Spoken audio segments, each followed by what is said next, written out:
लेकिन वो मुश्किल मिजाज नहीं है सर। उसने हार्ड वर्किंग की, उसने 1-2 डील्स कर ली, उसने अच्छा पैसा कमा लिया, वो महीने के लिए गायब हो गया कि उसकी वो मेहनत का वो सिलसिला रहा ही नहीं। वो फिर अपने वो पैसे खाए पिएगा, इधर उधर लगाएगा, फिर जब ख़त्म हो जाएंगे वो फिर आ जाएगा, हाँ जी वो आप कोई और।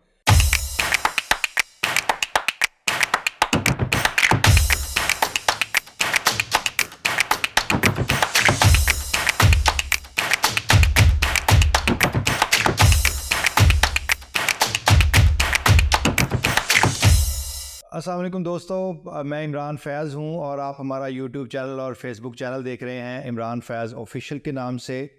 आज हमारे बड़े ही स्पेशल गेस्ट हैं, हमारे बेहतरीन दोस्त भी हैं, एक बड़े रिनाउंड रियल्टर हैं और मेरा ख्याल उनका कोई 26-27 साल का रियल एस्टेट का एक्सपीरियंस है। तो आज उनसे गपशप भी करेंगे और उनकी इन्फॉर्मेशन से इस्तेफादा भी होंगे।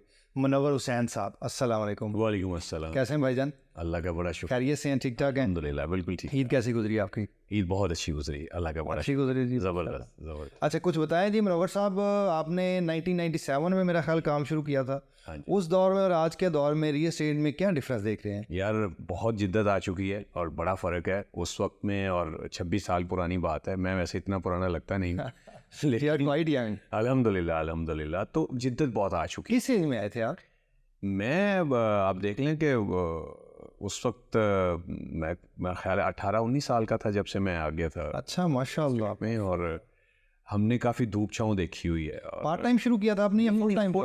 Full fledge okay. मैंने शुरू किया था एज ए प्रोफेशन। और अल्लाह का शुक्र है कि मुझे कोई इसको समझने में कोई टाइम लगा। मुझे तो पहले पता नहीं था कि प्रॉपर्टी होती क्या है ना, कि प्रॉपर्टी का काम क्या होता है। मैं कुछ दिन बल्कि जब मेरे गुजर गए तो मेरे जो बॉस हैं, मैंने उनसे पूछा, मैंने कहा सर बात ये है कि घर भी किसी का होता है, लेने वाला भी कोई होता है, तो हमें कोई पैसे क्यों देगा? तो उनका बेटा हम सर्विस प्रोवाइडर हैं, हम लोगों को सर्विस देते हैं। कि एक बंदा है वो बहुत बड़ा इंडस्ट्रियलिस्ट है, वो आप अपने लिए प्लॉट नहीं ढूंढ सकता या प्रॉपर्टी नहीं वो उस तरह से चेक, तो हम उनके लिए उनको प्रोवाइड करते हैं उनकी रिक्वायरमेंट और बजट के मुताबिक। तो उस तरह से फिर हम जो है ना वो अपनी उनसे सर्विस चार्ज करते हैं। तो मुझे मतलब इतना यानी आइडिया नहीं था। फिर उसके बाद आहिस्ता आहिस्ता अल्लाह का शुक्र है कि मेहनत करते रहे हैं और हमारे जो सीनियर्स हैं उन्होंने बड़ा, असल में ना इमरान साहब एक बात होती है कि उस वक्त मैं ये समझता हूँ कि जो स्टूडेंट थे और आज के स्टूडेंट में उसमें तलब की कमी है। यार हम जो थे, हम तो ये जो हमारे बॉस थे हम उनको इतना डर होता, जैसे वालिद का डर नहीं होता। हाँ। कि यार जो उन्होंने कह दिया ना उस पे ही अमल करना है, जैसा उन्होंने कहा वैसे ही करना है। टाइम की पाबंदी है, डिसिप्लिन है, फिर बाकायदा काम को सीखा गया है। तो जब आप काम को सीख के ट्रेनिंग लेके करते हैं तो फिर आपको बड़ा मज़ा आता है। आजकल फुकदान है इस चीज़ का हमारे यहाँ। आजकल जो नए रियल्टर्स आ रहे हैं उसकी वजह से आप बड़े मसाइल भी देख रहे हैं, मार्केट के अंदर आ रहे हैं। और उसकी वजह से हमारा प्रोफेशन भी कहने सीख के नहीं आ रहे लोग और ट्रेनिंग नहीं लेते और बस ऐसे बाय चांस आ गए और आ गए। तो और ठीक है ना, मेन मकसद पैसे कमाना है। ठीक है, नहीं, मेन मकसद पैसे कमाना नहीं है। अच्छा जी। मेन मकसद पैसे कमाना होना नहीं चाहिए। पैसा जो आपके मुकद्दर में आपको मिल जाना है। जब आप किसी एज ए प्रोफेशन आप इख्तियार करते हैं तो आपको उसके सारे जो चीज़ें हैं उनको कंप्लीट करना चाहिए, ताकि आपके जो बायर हैं, जो सेलर हैं, उनको आप अच्छी सर्विस दें। प्लस एक देखें, एक रियल्टर या एक डीलर या एक एजेंट वो हमारी पूरी कम्युनिटी का एम्बेसडर होता है। मैं आपको बताऊं, आपने अगर किसी कस्टमर को अच्छा डील किया तो यार ये अच्छाई का असर शायद हम पूरी कम्युनिटी पे हो। अगर आपने एक किसी को डॉज किया या किसी को अच्छा डील नहीं किया, मिसकमिटमेंट किया, तो भाई उसका असर पूरी कम्युनिटी पे होता है। ये बात फैक्ट है। इसीलिए कहते हैं यार वो डीलर, यार ये इनकी कमिटमेंट पूरी नहीं है। नहीं, इसका मतलब ये है कि मोस्ट ऑफ द रियल्टर्स जो हैं वो डॉज करते हैं। फिर नहीं, एज ए रियल्टर तो फिर यही रिप्यूट है ना। नहीं मोस्ट ऑफ नहीं, देखें बहुत सारे अच्छे दोस्त हैं, बड़े अच्छा काम करने वाले हैं। लेकिन जैसे मैं कहता हूँ ना कि यार एक चीज़ की वो ट्रेनिंग लेके नहीं आते, समझ के नहीं आते कि यार मैं ये काम कर रहा हूँ, मैं क्यों कर रहा हूँ, मेरा मकसद क्या है। सिर्फ ये तो नहीं है कि पैसे कमाना है, मकसद ये है कि यार अच्छी सर्विस देना है, हमारे इस प्रोफेशन का अच्छा नाम हो, इसकी रिप्यूट अच्छी हो। ये सोच लेके कोई नहीं आता। हमें ये सोच नई नस्ल को देने की ज़रूरत है। ये ठीक बात है। अच्छा, मैं फिर पीछे जाऊंगा कि जब आपने स्टार्ट किया उस वक्त क्लाइंट ओरिएंटेड काम कितना था या उस वक्त डीलर कितना प्रोफेशनल था? और अगर आप आज के ज़माने में, आज जितनी जिद्दत आ चुकी है, टेक्नोलॉजी आ चुकी है, जितनी आप आसानी से चीज़ों को देख सकते हैं, असेस कर सकते हैं, उस दौर में और आज के दौर में डीलर कितना फ़र्क आ गया और क्लाइंट में कितना फ़र्क आ गया है? यार देखिए, उस दौर में इस दौर में बहुत ज़्यादा फ़र्क है, अच्छी खासी जिद्दत आ चुकी है। उस वक्त तो हमारे पास सिर्फ एक जो सोर्स ऑफ क्लाइंट, ये क्लाइंट जनरेट करने के लिए हमें एक न्यूज़पेपर के अंदर ऐड था, एंड दैट्स इट। और उस वक्त किसी डीलर के पास अगर 70 बाइक होती थी तो वो बिल्कुल ऐसे था जैसे आजकल को प्राडो भी ले ले तो इतना फ़र्क नहीं पड़ता। लेकिन जब उस वक्त किसी रेंट वाले बच्चे ने CD70 भी बाइक कर लिया तो कहते थे यार ये बड़ा अच्छा काम करने वाला बच्चा है। और आज देखें, सोशल मीडिया का दौर है, डिजिटल मार्केटिंग का दौर है, आज चीज़ें उस तरह, क्लाइंट्स भी बढ़ चुके हैं। आपका देखें DHA पहले 4 फेजेस थे, आज 13 फेज़ हो चुके हैं। उस वक्त शायद मेरा ख्याल है कि 500,000 दफ्तर होगा, आज 10,000 से ज़्यादा लोग इस जो हमारे सिर्फ DHA की अगर मैं बात करूं तो इससे ज़्यादा जो है ना वो लोग इससे हैं। तो जैसे हमारी उसमें जिद्दत आई है ना सर, वैसे क्लाइंट भी बड़ा है, वैसे आपका जो हमारा DHA है या हमारा रियल एस्टेट की फील्ड है उसमें भी जो है ना वो भी बहुत एक्सपेंड हुआ है। सो फ़र्क काफ़ी था, लेकिन मैं ये समझता हूँ कि अच्छे लोग उस वक्त भी थे और अभी भी हैं, और मिसट्रीटमेंट करने वाले उस वक्त भी थे, अभी भी हैं। तो रेशो का फ़र्क है, लेकिन दोनों दौर के अंदर मौजूद हैं बहुत अच्छा काम करने वाले भी, और थोड़ा बहुत जो मामलात हमारे ख़राब होते हैं उस तरह के लोग भी हैं। आजकल थोड़ी सी जिस तरह का दौर चल रहा है ना, मैं समझता हूँ कि ये चीट करना, ये डीलर को नहीं छोड़ता, डीलर ही डीलर को नहीं छोड़ता, तो वो क्लाइंट तो खैर। अच्छा, लेकिन मुझे लगता है मुनव्वर साहब कि आज से 25 साल पहले या 20 साल पहले ये चीटिंग की एवरेज ज़्यादा थी बनिस्बत अगर हम आज का कंपैरिजन करें। नहीं सर, उस वक्त अवेयरनेस नहीं थी। मैं आपको बताता हूँ उस वक्त टूल्स की, मैं आपको टूल्स बताता हूँ ना, उस वक्त टूल्स क्या थे। उस वक्त टूल्स होते थे थोड़े से ना, उसको कहते हैं कि सेंसिबल इस तरह से कि एक ख़त किताबत का एक ज़रिया होता था कि सिर्फ एड्रेसेस लीक आउट होते थे कहीं से भी, जो भी सोर्स था उन एड्रेसेस के ऊपर ख़त लिखा जाता था, एक आपके लेटर पैड के ऊपर एक उसको पोस्ट करना, उसको TCS कर देना। दैट इज़ नॉट चीटिंग, ये तो ठीक। तो मैं आपको बताता हूँ, वो फिर उसके बाद अगला स्टेप था, फिर कॉल्स के ऊपर आया। आजकल तो उससे भी ज़्यादा जिद्दत आ चुकी है, आजकल तो चीज़ों को टारगेट किया जाता है। नहीं, चीटिंग इन अ सेंस, मैं शायद अपना क्वेश्चन नहीं सीधी बता सका। चीटिंग इन अ सेंस के जो फ्रॉड के एलिमेंट थे, जो लोग पैसे खा जाते थे, जो फेक डॉक्यूमेंटेशन हो जाती थी, जो कब्जे हो जाते थे, लोग पैसे लेके वापस नहीं करते थे, बयाने को लोग बॉदर ही नहीं करते थे, इस तरह की चीज़ों, उसकी वजह ये है कि प्रोफेशनल रियल्टर होता ही नहीं था उस वक्त। तो मुझे लगता है कि जिस तरह कोई दुकान है तो बस उसमें 4 तरह के बिजनेस हो रहे हैं। नहीं, वो आप थोड़ा सा और पीछे चले गए हैं, वो शायद 80s 90s की बात है, लेकिन 2000 से पहले ये दौर नहीं। 97 में भी अच्छे दफ्तर थे। ओके, 97 में जब से हमने शुरू किया, कितने परसेंट हो गए? 2-4%, 5-10% के ज़्यादा बढ़िया थी। 10-1% थे अच्छे दफ्तर। लेकिन आप फिर भी कर रहे हैं DH, हम इस वक्त DH लाहौर की बात कर रहे हैं। हाँ, तो DHA लाहौर के अंदर तो भाई हमने जब से देखा है ना, जैसे मैं 26 साल पुरानी बात करूँ तो यार उस वक्त भी अच्छे दफ्तर थे, अच्छे प्रोफेशनल लोग थे और अच्छा काम करने वाले लोग थे। और ऐसी बात नहीं है कि ये सारा 2000 के बाद ही हुआ है, उससे पहले भी था, उससे पहले भी लोग अच्छा काम करते थे, उससे पहले भी ट्रेनिंग सेशंस होते थे, उससे पहले भी हमने जिन इदारों से काम सीखा हुआ है। हमें तो एक एक चीज़ बताई गई है कि जनाब, अच्छा उसमें ना जब हम काम करते थे उसमें भाई, उसमें एक तरीका होता था कि पहले आप सर्वे की एक स्टेज होती है, लड़का आता है, वो पहले पूरे एरिया का सर्वे करता है, उसको एरिया का पता हो। अगला स्टेप उसका होता है कि उसने घरों के पोर्शन डील करने हैं, अपर पोर्शन, लोअर पोर्शन, वो उसका रेंट का। फिर उससे अगली स्टेज होती थी भाई इंडिपेंडेंट घर करोगे, ये सीनियरिटी बेस होता था। अच्छा, इंडिपेंडेंट घर करने के बाद अगली स्टेज आती थी 10 मरला हाउस फॉर सेल को आपने डील करना है। अच्छा जी, उसमें 1.5-2 साल काम करके जब आपकी प्रोग्रेस अच्छी रही, फिर आप दोबारा प्रमोट होते थे कि आप 1 कनाल की सेल के ऊपर आते थे। 1 कनाल की सेल के बाद अगर आपने वहाँ अच्छा परफॉर्म किया तो 2 कनाल की सेल, 2-4 कनाल के बड़े, उनको फिर उसके बाद आपका अगर फिर प्लॉट्स का सेक्शन था। तो इस तरह से चीज़ें आती थी। अभी तो किसी को पता नहीं कि सर्वे क्या होता है, पोर्शन क्या होते हैं, और इंडिपेंडेंट हाउसेस को कैसे डील करते हैं और किस तरह से कस्टमर को चलते हैं। अभी तो जस्ट ये है कि यार आप आएँ और आपने प्लॉट लिया या उसको मतलब डायरेक्ट प्लॉट्स के अंदर आए या अपना बयाना किया या टोकन फंसाया और उसको करके जनाब आपने पैसे इकट्ठे करने हैं। तो वो एक सिस्टम जो था ना, ये जो डिसिप्लिन था काम का, वो शायद अब ना होने के बराबर। डिजिटलाइज हो गई हैं वो जरूर आप देखें, वीडियोस आ रही हैं, हम बैठे क्या कर रहे हैं, हम भी एक शायद अवेयरनेस मैसेज दे रहे हैं, लोगों को बता ही रहे हैं, तो चीज़ें बेहतर नहीं हुई उससे। अब देखें ना, वो आप बात कर रहे थे एक क्लासिफाइड होता था, वो ख़त्म ही हो गया है, अब उसको पढ़ता ही कोई नहीं है। बड़े महंगे एड्स होते थे, उसको कोई नहीं देखा, तो चीज़ें इंप्रूव नहीं हुई। नहीं, मैं देखें, वो है हमारे टूल्स हैं, वो हमारे बिजनेस टूल्स हैं, वो क्लाइंट जनरेशन के लिए वो हमारे हैं, वो बेहतर हुई हैं। बट मैं जो अर्ज़ कर रहा हूँ ना कि जो हमारी जो हमारा रियल्टर है वो इतना प्रोफेशनल नहीं हुआ। वो थोड़ा सा वहाँ भी थोड़ा नहीं बहुत ज़्यादा काम करने की ज़रूरत है के ऊपर, उस शोबे में बड़ा काम, ट्रेनिंग में वो काम करने की। इसको कैसे बेहतर किया जा सकता है? यार इसको तो देखें, हमारी भी कोशिश है, बीइंग ए सीनियर मैं या हमारे जितने भी बड़े हैं, ये मैसेज उनको भी है कि कुछ ऐसा करें। और ख़ास तौर पे हमारी एसोसिएशन है, उसमें यकीनन वो लोग आते हैं जिनका पूरी मार्केट जिनको ट्रस्ट करती है, उन लोगों को आगे आना चाहिए। उन लोगों को कुछ ऐसा करना चाहिए कि यार पैसे तो भाई आपने जो कमाने हैं वो कमाने ही है, लेकिन कुछ ऐसा कर जाए इस इंडस्ट्री के लिए ताकि आने वाले लोग उससे मुस्तफ़िद हों।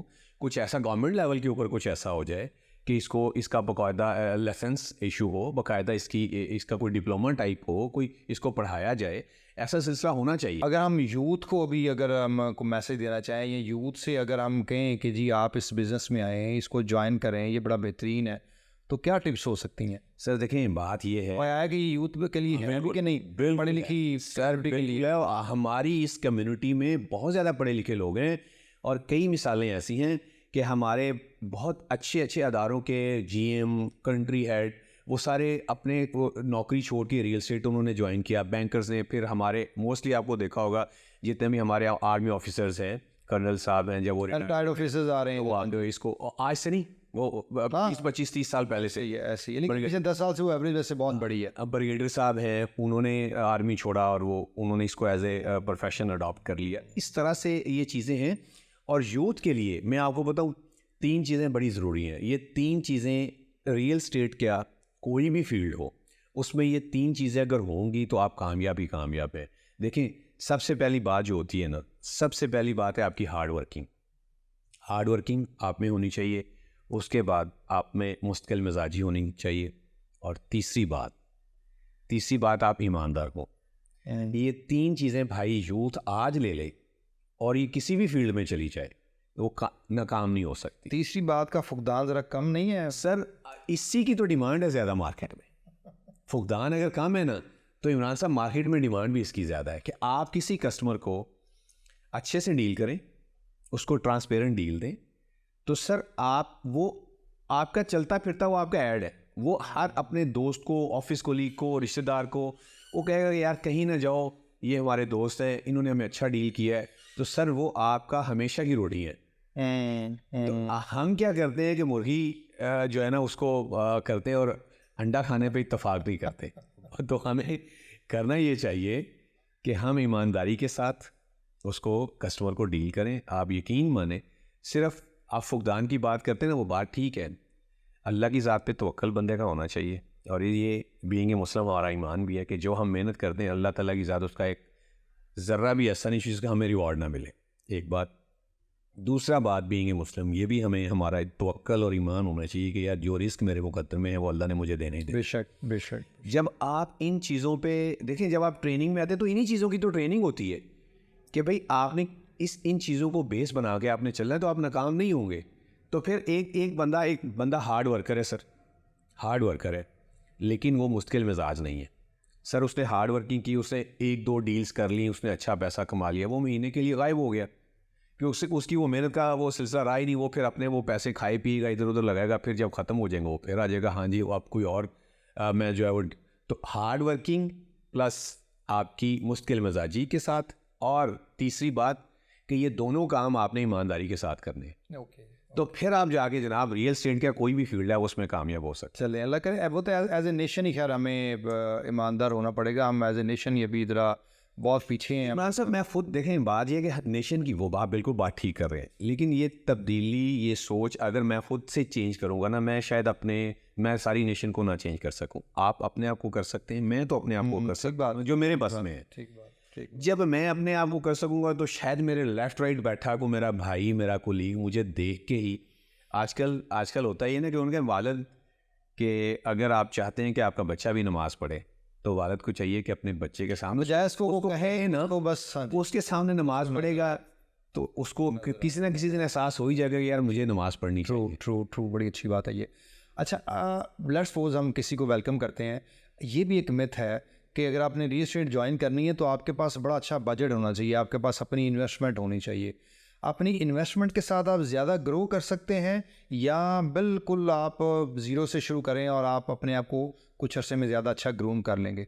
इमरान साहब, अपनी इन्वेस्टमेंट के साथ बहुत अच्छा है ये आपका क्वेश्चन कि अपनी इन्वेस्टमेंट भी हो, लेकिन अपनी इन्वेस्टमेंट आप बिल्कुल इस ऐसे ही है ना कि एक बंदे के पास गाड़ी ख़रीदने के पैसे हैं, वो नई गाड़ी ले आता है, ठीक है, 25-30 लाख रुपए। जी। अब उसको वो गाड़ी चलानी नहीं आती। अब वो जब उस गाड़ी पे बैठेगा, वो खुद का भी नुकसान करेगा, किसी को भी मारेगा।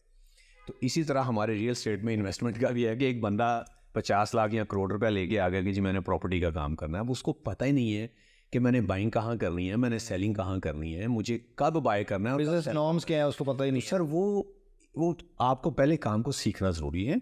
जब आप समझ जाएं, सीख जाएं, और उसके बाद ये तो सोने पे सुहागा हो जाता है कि आपको काम भी आता है और आपके पास अपने एसेट भी हैं, आपके पास पैसे भी हैं, तो आप उसको करके दो तो बहुत ज़बरदस्त हो जाएगा।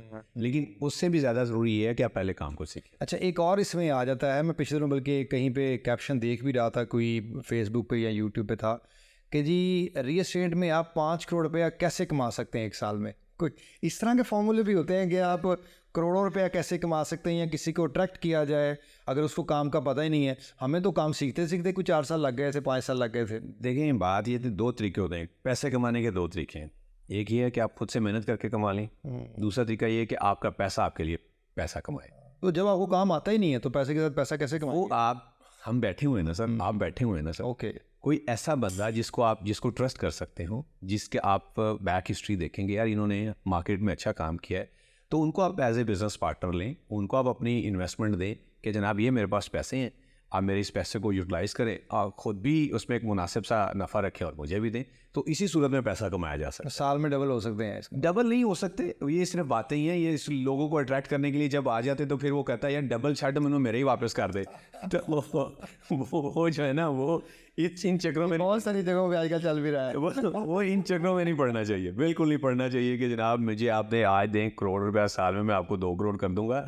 बिल्कुल इस पे नहीं जाना चाहिए। रियलिस्टिक होके देखें, हालातों वाक़या देखें, मुल्की सूरत हाल देखें, काम देखेंगे यार क्या ऐसा हो सकता है कि जनाब मैं किसी को आज 5 करोड़ दूँ और साल बाद वो 5 के साथ मुझे 5 दे दे। इवन तो ये बड़ी, जब मार्केट तेज़ होती है, बड़ा बूम होता है रियल एस्टेट में, मेरा ख्याल है ये उस वक्त भी पॉसिबल नहीं होता। उस वक्त भी जो प्रोफेशनल्स हैं और जिनका एक्सपीरियंस है, जिस तरह आप जैसे पुराने लोग अगर कर रहे होंगे, तो वो शायद रोटेशन में एक बेहतर एवरेज जरूर कर लें, लेकिन वो किसी को प्रॉमिस नहीं कर सकते कि वो आप सर यही तो ख़राब होता है। यही तो लोग कमिटमेंट करते हैं ना कि जनाब बंदों से पैसा ले लेते हैं मार्केट से कि जनाब आप पैसा दे दें, इतनी देर में हम ये कर देंगे। तो वो कोशिश करते हैं कि जनाब पैसा लगा के उसको उस तरह से आउटकम लेने की, उस तरह से प्रॉफिट लेने की, लेकिन जब वो चीज़ें नहीं हो पाती तो फिर मिस कमिटमेंट होती है। फिर उनको जो है ना, जो उनका बेसिक सरमाया होता है वो भी ख़तरे में लगता है कि यार अब क्या करें, कैसे वापस किया जाए, वो भी आगे स्टक हो जाता है। तो हम मैं लेट्स से मैं एज ए इन्वेस्टर अगर बात करूँ तो मुझे बिल्कुल भी ब्लाइंडली नहीं किसी को जाके पैसे पकड़ा देने चाहिए कि जनाब लाएं और दें और जनाब आप जाके सो जाएं, और आप इस तरह से नहीं करना चाहिए। मुझे पूरी छानबीन करनी चाहिए, इन्वेस्टिगेट करना चाहिए, थोड़ा वर्कआउट करना चाहिए कि यार मैंने पैसा अपना लगाना है तो मैं कहाँ लगाऊं, किस बंदे को दूं, उसकी रिप्यूट क्या है, आया वो मेरे साथ क्या करेगा, या उसकी मार्केट के अंदर क्या सूरत हाल है। और प्लस अगर कोई बंदा कह भी रहा है कि जनाब मुझे दे दें, लेकिन आप तो ग्राउंड रियलिटीज़ तो देखें यार, हो सकता है कि नहीं हो सकता। ऐसी क्या इस चीज़ इस बंदे के पास चीज़ है कि जनाब मुझे वो कह रहा है जनाब रातों रात इस तरह से हो जाएगा, वैसे हो जाएगा, ऐसा कुछ नहीं है। तो लिहाजा देख जांच के मामलात को ना वो करना चाहिए। अगर हम रियल एस्टेट में इन्वेस्टमेंट की बात करें तो आया कि प्लॉट्स में इन्वेस्टमेंट बहुत बेहतर है, हाई राइज में इन्वेस्टमेंट बहुत बेहतर है, हमें कमर्शियल जोन्स में मूव करना चाहिए, या एक ये भी है आपने को घर लिया है 5 मरला 10 मरला कनाल, आपने उसको रेंट आउट कर दिया, एक उससे अर्निंग जनरेट हो रही है, प्लस ज़ाहिर with the passage of time उसने इंप्रूव भी करना होता है। ये 4-5 जगहों में से कौन सी बेहतर है जो आप थोड़ा सा लॉन्ग शॉर्ट इन बिटवीन कहीं कर लें, 3-4 साल, 2-3 साल, 5 साल के लिए बेहतर इन्वेस्टमेंट? देखें इमरान साहब, इसमें ना लोगों की ना अपनी अपना माइंड सेट है। कुछ लोग कहते हैं कि यार लगी बंदे इनकम आती रहे, मुझे कोई मसला नहीं। अब उस पर आप अगर कोई घर लेके रेंट पे करते हैं तो वहाँ पे सिर्फ एक चीज़ होगी कि आपका प्लॉट की जो प्राइस है वो अप्रिशिएट होनी है, जो आपकी कंस्ट्रक्शन है वो डेप्रिशिएट होगी। कुछ अरसे बाद वो मलबा रह जाएगा, यानी वो किसी खाते में नहीं आएगा।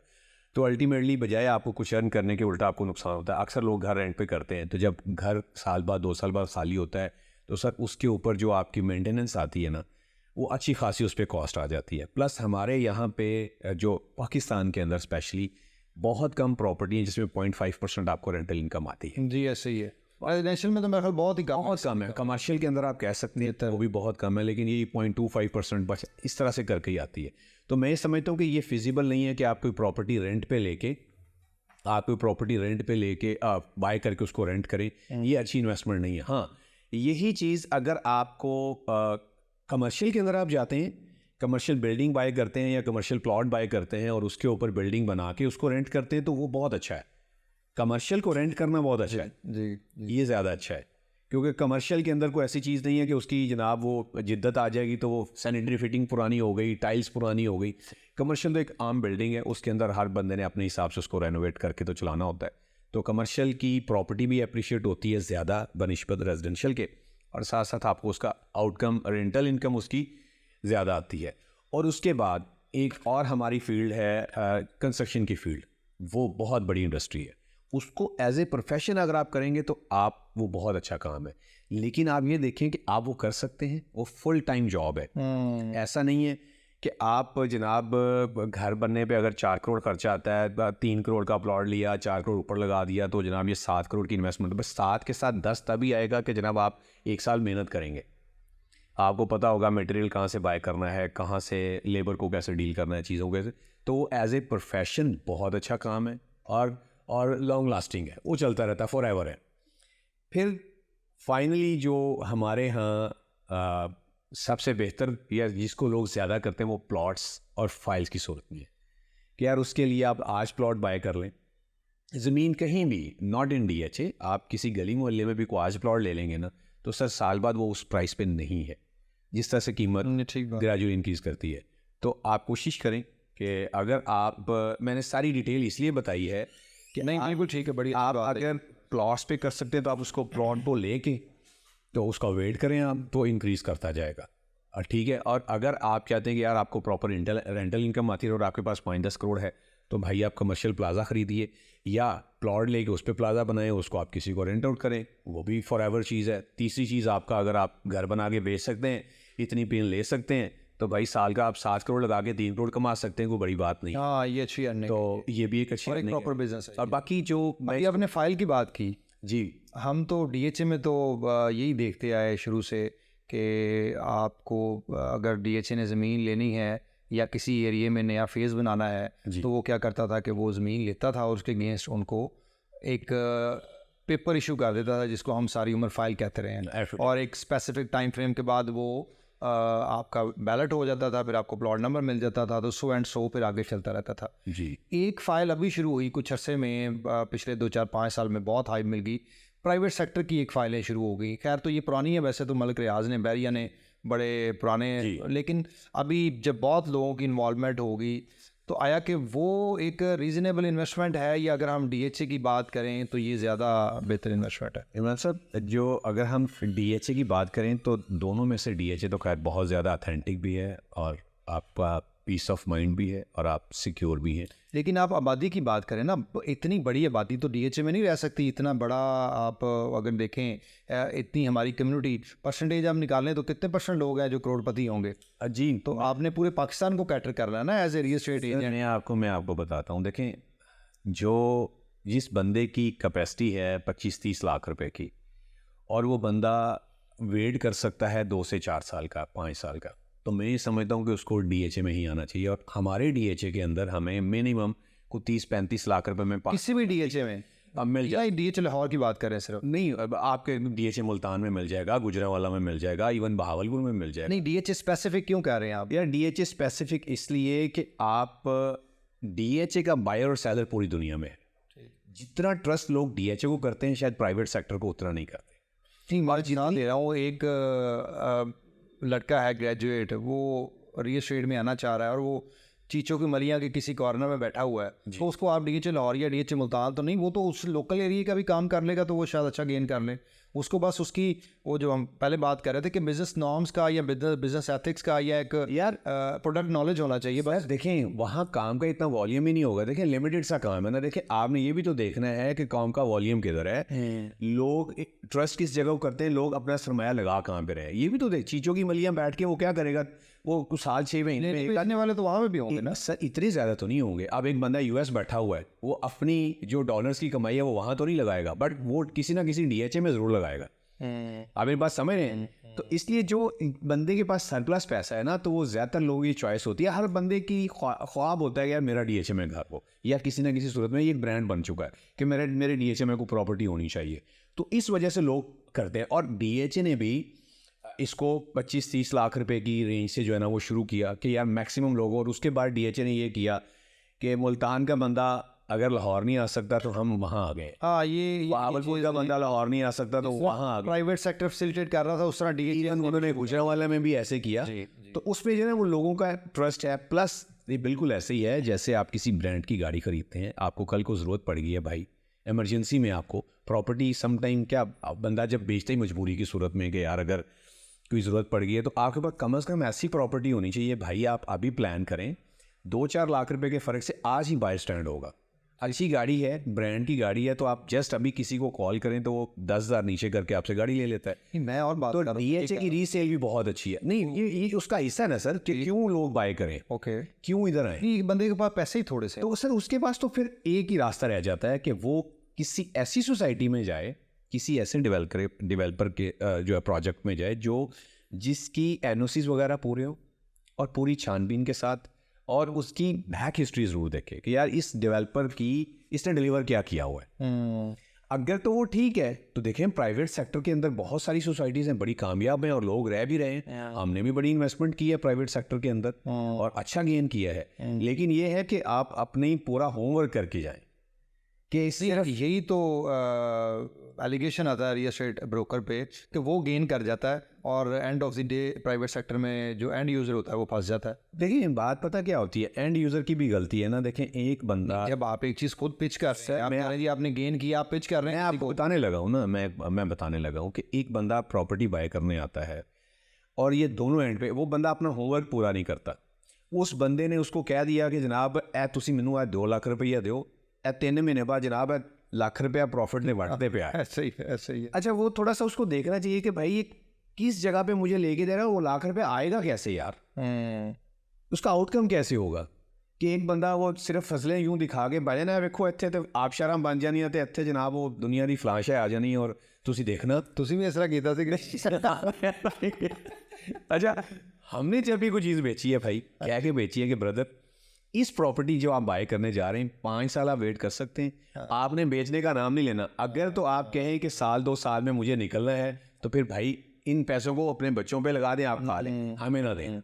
आप यकीन माने ऐसे ही काम किया है और पीस ऑफ माइंड पे सुकून की नींद सोते हैं। ठीक बात। लेकिन जो किसी को गलत बयानी करके कि जनाब है ले लें और 2 महीने बाद 3 महीने बाद आपको 2 लाख के साथ लाख रुपए आ जाएगा, वो गलत है। अच्छा, इसमें हमारे इदारों का भी तो इशू आ जाता है ना। जो अभी हम बात मैं करना चाह रहा था वो ये करना चाह रहा था कि बहुत सारी मिस कमिटमेंट्स हुई हैं प्राइवेट सेक्टर में। बिल्कुल हुई है। तो इसमें हमारे अदारे भी तो उतना ही कसूरवार हैं जितना एक इंडिविजुअल डेवलपर कसूरवार है और उसने आगे ब्रोकर्स को मिसगाइड किया, फिर उन रियल्टर्स ने या डीलर्स ने वो खुद अपनी दिहाड़ियाँ लगा के आगे एंड यूज़र्स को फंसा दिया। तो उसमें अदारा उतना कसूरवार नहीं है कि वो अगर एनओसीज देता है आपको 100 कनाल का और आप उसमें से 1000 कनाल बेच देते हैं और आपको पूछने वाले नहीं है। बिल्कुल ये इन्वॉल्वमेंट होती है और माजरत के साथ ये चीज़ें अगर एड्रेस की जाएँ गवर्नमेंट लेवल के ऊपर, तो मैं कहता हूँ बड़ा ज़बरदस्त ये काम है कि यार आप थोड़ा सा चेक एंड बैलेंस रखें। अब ये नहीं है कि यार आपने पैसे लेके एनओसी दे दिया, लेट्स से अगर 21 किस्म के एनओसी चाहिए होते हैं तो एक एनओसी आया तो जनाब इधर शोर मच जाता है, जनाब जंग न्यूज़पेपर पे यार ये एनओसी अप्रूव्ड, एलडीए नंबर फलां ये वो। बट आपको जो है ना वो कंट्रीब्यूट उनका भी उतना ही है कि जनाब आपने एक बंदे को लेट्स से किसी और मकसद के लिए एनओसी दिया हुआ, तो ये तो देखें वो किस पर्पज़ के लिए, वो तो लोगों को बेची जा रहा है। हालांकि आपने हो सकता है एक्वायर करने के लिए दिया हो। एग्जैक्टली यार आप सिर्फ अभी लैंड बाय कर सकते हैं, अभी आप सेल नहीं कर सकते, या और मुख्तलिफ किस्म के होते हैं। किसी सोसाइटी का गैस का एनओसी आता है तो वो पता नहीं क्या वो सर पर उसको उठा के सर पे और जनाब ये हो गया। तो वो चीज़ें उस तरह से नहीं होती। तो वो यकीनन अदारे अगर इस चीज़ का चेक एंड बैलेंस रखें तो यकीनन ये काफ़ी हद तक चीज़ें बेहतर हो जाएं, लोगों का नुकसान भी ना हो, लोगों एग्जैक्टली उसका जो है ना वो। और दूसरी बात ये है कि जो लोग जिनके पास देखिए सरमाया कम है, वो पता नहीं बंदे ने कैसे जमा पूंजी की होती है, कैसे उन्होंने 2 4 5 लाख इकट्ठा किया होता है। इसमें मैं अपने जो हमारे डीलर भाई हैं उनको भी ये मैसेज कि अल्लाह से डरें, यकीन माने। एक बंदा अगर आपको आगे कहता है ना कि यार मैंने ये अपनी बेटी के जहेज़ के लिए 4 या 5 लाख रखा है, तो आप अगर उसको, आपको पता है कि ये 5 साल में या 3 साल में या 4 साल में इसको प्रॉफिट नहीं मिलेगा, तो भाई आप कसूरवार है, आप जवाब दें। आज नहीं तो आपने अल्टीमेटली जवाब दे हैं आप कि यार एक बंदे ने आपको बता दिया, आपको चंद रुपयों के लिए आपने उस बंदे को जनाब, उससे पता नहीं पूरी ज़िंदगी लगा दी यार पैसे इकट्ठा करने में, तो आप उसको जनाब अपने चंद रुपयों के लिए, थोड़े पैसों के लिए, एक सेल के लिए आप उसको, तो इस तरह से नहीं करना चाहिए। ठीक है। जो रिस्क मुकद्दर में वो मिलना है, लेकिन आप अगले बंदे को ये बताएं कि प्यारे भाई आप अगर 2 4 5 साल के लिए इसको रख सकते हैं तो ज़रूर लें, अगर आप नहीं रख सकते तो इसको ना बाय करें। क्योंकि डेवलपर सर इतना टाइम ले जाता है। अगर डेवलपर आपको कह रहा है मैं 3 साल में कब्जा दूंगा, तो समझ लेंगे वो 6 साल में, 5 साल 6 साल में कब्जा 5 6 साल में। अब आप देखिए ना कि हमारे यहाँ DHA की मैं आपको मिसाल लेता हूँ, हमारा 2015 में बैलेट हुआ प्रिज्म का जी, और आज 8 साल हो गए। मेरा ख्याल 2 सेक्टर्स का पोजीशन आया, 2 सेक्टर बाकी का अभी प्रोसेस में है। लेकिन लोगों को ट्रस्ट है कि यार हमें प्लॉट मिल रहे, एक सेंस ऑफ सिक्योरिटी होती है इसकी ना, प्लॉट प्राइस एप्रिसिएशन बहुत अप्रिसिएशन होती रहती है, चीज़ें भी हैं, सेल भी आपने 20 लाख की बेची हुई आज अगर वो 2.5 करोड़ की हो गई है तो वो कहते हैं यार ठीक है। तो बात वही आ जाती है ना, ट्रस्ट लेवल है, वो ट्रस्ट लेवल इतना है। अब किसी और आप प्राइवेट डेवलपर को देख लें, अगर किसी ने सर 3 साल का किया था और 5 साल भी गुजरे तो उन्होंने जो है ना वो अगर आपको हैंड ओवर नहीं किया तो अलार्मिंग सिचुएशन आपके लिए होती है, आप पैनिक क्रिएट कर जाते हैं, फिर आप कहते हैं कि यार किसी तरीके से भी हो मैं निकलूँ। अच्छा, इसमें ये भी नहीं हो सकता कि आप देखें ना यहाँ पे ये सिनेरियो है कि मार्केट का वॉल्यूम इतना बड़ा होता है DHA का, जिस तरह आप ट्रस्ट लेवल की बात कर रहे हैं कि वो चीज़ बेचना चाहे तो उसकी कई दफ़ा लिटिगेशन हम देखते हैं ना कि 7 का लेट्स फॉर एक प्लॉट है, बाकी जो लोग हैं वो 7 साल से बना रहे हैं घर, 5 प्लॉटों वाले लोग हैं उनकी अभी ऑन ग्राउंड वहाँ पे पहली चल रही है, प्लॉट नंबर मिल गया है, लेकिन वो ट्रस्ट लेवल एक ऐसा है कि वहाँ पे पोजीशन ना होने के बावजूद उसकी प्रॉपर्टी बिक जाती है। क्या होगा, 5-10 लाख नीचे बिक जाएगी। लेकिन प्राइवेट सेक्टर में ये चीज़ नहीं है। प्राइवेट सेक्टर में तो 2 साल बाद अगर कोई इशू हो जाए इस तरह का तो लाला शुरू हो जाती है। नहीं इमरान साहब, मैं ये समझता हूँ कि मार्केट के अंदर अच्छी रिप्यूट वाले डेवलपर भी मौजूद हैं। हम ये बिल्कुल ही नहीं कह सकते कि यार प्राइवेट सेक्टर के अंदर ऐसा नहीं है। काफ़ी अच्छी रिप्यूट वाले डेवलपर भी मौजूद हैं जिन्होंने डिलीवर किया है और कर भी रहे हैं।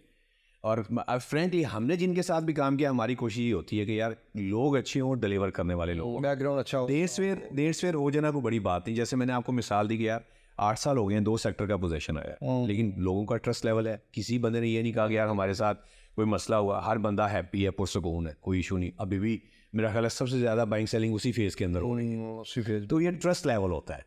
तो ये चीज़ें होती हैं कि आपको जब आप किसी प्राइवेट सेक्टर के अंदर जाते हैं, स्पेशली ये मेरा मैसेज है उन लोगों के लिए जिनके पास बड़े लिमिटेड से पैसे होते हैं, उनको ये चाहिए डीलर को एक हद तक ही ट्रस्ट करें। डीलर को एक हद तक ट्रस्ट करें, आप अपना होमवर्क पूरा करें। होमवर्क पूरा इस सेंस में करें कि आप अपने जो रिलेटेड अदारे हैं, जो अथॉरिटीज़ हैं, वहाँ से उसको वेरीफाई करें कि भाई ये सोसाइटी इस नाम की रजिस्टर्ड है या इनको NOC हुआ है, और या मैं इसमें अगर जा रहा हूँ तो मुझे कितनी देर में ये मिल जाएगा। ये खुद से करें, डीलर से भी ये पूछने की मेरा ख्याल है ज़रूरत नहीं। ठीक बात है। खुद होमवर्क करके आएंगे, आपको खुद ही पता चलेगा कि यार मुझे इस पे जाना चाहिए या नहीं जाना चाहिए। ये मैसेज है कि आप थोड़ा नहीं, बड़ी हमारी डिटेल बात होगी इस टॉपिक पे। मुझे ये बताएं कि इस वक्त जो हमारे मुल्क की हालात हैं, इसमें हमें एक तो इन्वेस्ट करना चाहिए कि नहीं करना चाहिए, अगर करना चाहिए तो किस स्पेसिफिक एरिया में करना चाहिए, और इससे मिलता जुलता ही कि फ्यूचर क्या देख रहे हैं, अभी आगे आने वाले दिनों में कोई बेहतरी का चांस है? जी इमरान साहब, बात ये है कि इस वक्त जो हमारी सूरत हाल है, पिछले साल 1.5 साल से रियल स्टेट के ऊपर रिसेशन है। ओवरऑल आप देख रहे हैं मुल्क की सूरत हाल जो बनी हुई है, एक रिसेशन का दौर चल रहा है, और होपफुली इंशाल्लाह मैं समझता हूँ अगले कुछ अरसे में कोई बेहतरी की उम्मीद की जा सकती है। चीज़ें इंशाल्लाह बेहतर हो जाएंगी, कुछ स्टेबिलिटी देखने में आ रही है। पॉलिटिकल इंस्टेबिलिटी जो है वो होपफुली कि वो स्टेबल हो जाएगी। इसमें इस वक्त जो हमारे जो रियल्टर्स भाई हैं, टैक्स को ले के ना इतना ज़्यादा पैनिक उन्होंने क्रिएट किया हुआ है। थोड़ा सा समझने की बात है कि हमें गवर्नमेंट ने अगर FBR ने 1% टैक्स बढ़ाया है और हम उसको लेके जो जनाब शोर डाल दिया कि टैक्स ज़्यादा लग गया, इतना ज़्यादा उसकी हाइप बना दी, वो कस्टमर को, सेलर को, बायर को हम डरा देते हैं। हमें ऐसा नहीं करना चाहिए। देखें, प्रॉपर्टीज़ अगर आपका ये टैक्स आप यकीन माने 1% कम हो जाता ना, तो ये आपकी जो प्रॉपर्टी के अंदर 2 से 3 मिलियन का जंप फौरी आ जाना था, फौरी। ठीक। 2 से 3 मिलियन का जंप। अब ये बात समझने की टेक्निकल बात है कि आप अगर प्रॉपर्टी बाय करते हैं इसी हालात के अंदर, क्योंकि लोगों के जहन में एक इम्पैक्ट था कि जनाब टैक्स लगे हुए तो रेट्स नीचे हैं, तो यार 20-20, 25-25 लाख, 15 लाख सस्ती आपको डील मिल रही है, तो 2-3 लाख रुपए टैक्स ही बढ़ा ना, तो आप तो फिर फायदे में हैं। और प्लान ये करके लें कि आपने प्रॉपर्टी 2 से 3 साल होल्ड करनी है, तब आपको, क्योंकि मार्केट ही ऐसी चल रही है, आप अगर इसको लेके होल्ड करते हैं तो आपको फ़ायदा होगा अल्टीमेटली कि आपने इस चीज़ को, ये मैं समझता हूँ कि ये बायर की फेवर में है। नहीं, लेकिन मनवर साहब जो मशवरा आप दे रहे हैं, तो इसका मतलब आप ये चाह रहे हैं कि रियल एस्टेट मार्केट जो है ना वो स्क्वीज़ होके जो है ना वो 1/4 जो रह जाए और 3/4 उड़ जाए उसमें। नहीं ऐसे काम नहीं होगा। नहीं, मैं आपको बताने लगा हूँ उसकी अगली बात में। आप ट्रांजेक्शन देख रहे हैं ना, ट्रांजेक्शन रेशो तो फिर ना होने के बराबर रह जाएगा। यार मैं आपको बताता हूँ, नहीं मैं तो जो मैं बात करूँ, मैं तो ये इनकरेज कर रहा हूँ बायर को कि यार वो बाय करें। नहीं, वो बाय नहीं करेंगे ना, ये हालात इस तरह के होंगे। देखिए अगर टैक्सेस आप 1% वो आपको E7 आपने देखा जो नया आ गया है, उससे तो बिल्कुल ही लोग, अगर ये सारे काम होंगे। मैं ये समझता हूँ कि शायद मेरी अपनी ये गट फीलिंग है कि ये शायद इम्प्लीमेंट ना हो। वो क्यों ना हो ये शायद, अब मैं आपको शायद ऑन कहने का मकसद ये है कि वो स्क्वीज कर रहे हैं ना, लोगों को टाइट कर रही है गवर्नमेंट कि आप रियल एस्टेट में इन्वेस्ट ना करें। अच्छा नॉर्मली क्या मैं आपको बताऊं, मेरा जो अपना मेरी फीलिंग है, ये सिर्फ फॉर द टाइम बीइंग है, ये मैं आपको बता रहा हूँ।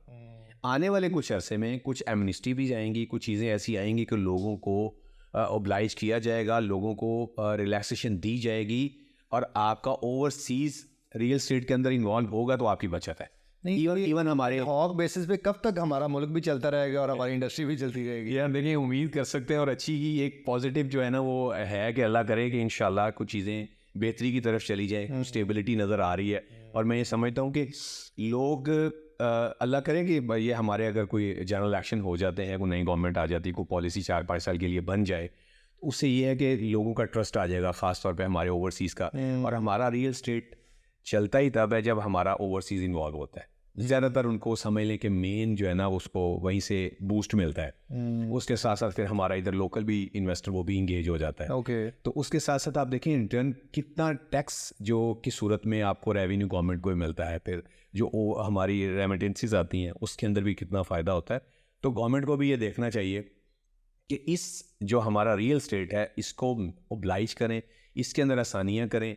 कि अभी इन्होंने, आपको पता होगा कि बजट के अंदर इन्होंने उसको टैक्स फ्री किया है ना बायर के लिए, ओवरसीज के लिए किया है ना, टैक्स फ्री किया है। लेकिन बात वही है, उसकी जो कंडीशन तो लगाई है उनको थोड़ा सा नरम करने की ज़रूरत है। वो नहीं, कंडीशन भी ठीक है, लेकिन जो हालात जा रहे हैं ना, मुझे लगता है कि ओवरसीज ट्रस्ट ही नहीं कर रहा हमारे ऊपर।